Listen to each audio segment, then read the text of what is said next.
Thinking expansively, what does that even mean? Hi, I'm Anne-Marie Segal. I'm an executive coach and resume writer. I've been coaching for 10 years. And before that, I was an attorney for 15 years. I made a career pivot. In fact, I've made multiple career pivots in my life. I was first in the arts, and then I went to law, and then I was in law, and then I went to coaching, doing career coaching. Entirely different in a lot of ways. I also made smaller pivots within each of those fields, being a practicing artist to being more of an art historian, an arts administrator. In law, I was at a big law firm. I was in-house, um, did very big deals and then very quick deals. Had to shift in terms of the perspective. And then I became a coach, and honestly, what I do as a coach, which is this thinking expansively, and what I do as a resume writer, which is, focusing on every little comma, entirely different things as well, builds on a lot of my background coming in.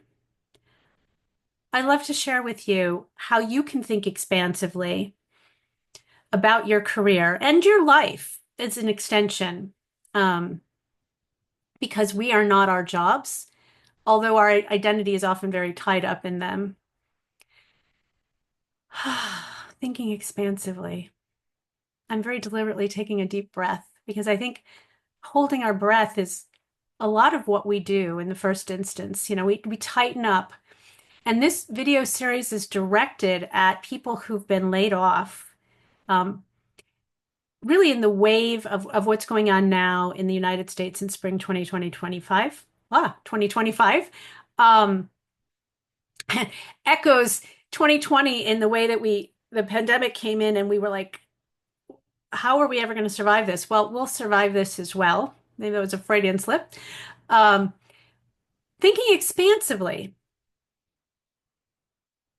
How do you think expansively?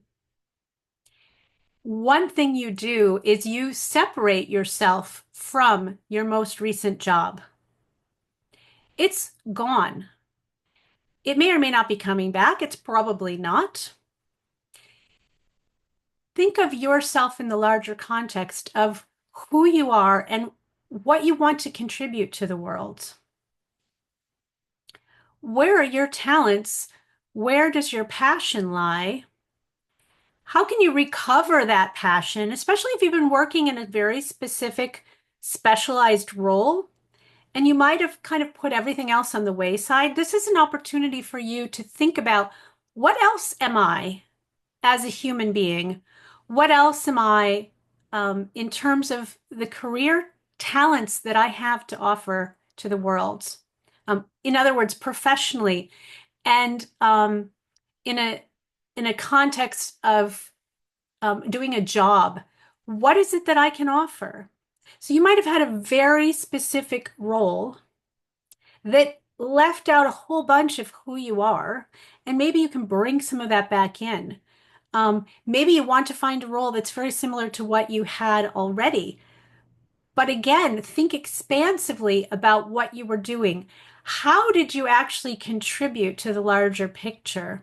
Because the things that you were focused on day to day may or may not have been the most important things that you did in that role.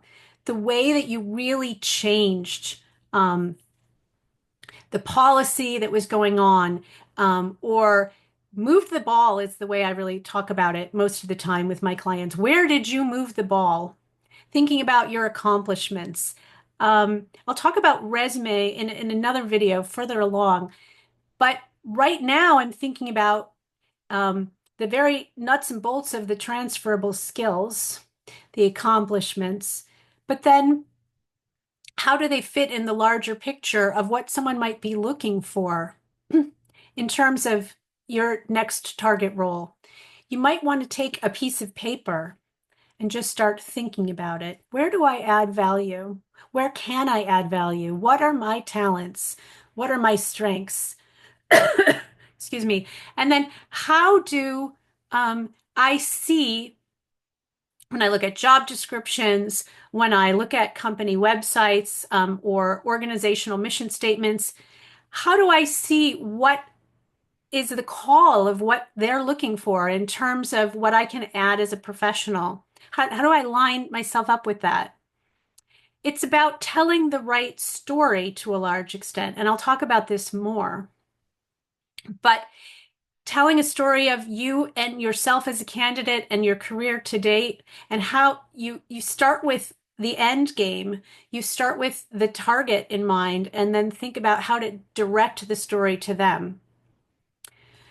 And I'll talk about audience further in another video. But in terms of thinking expansively, the idea is to get yourself out of that little niche that you might have been in, and most of us are.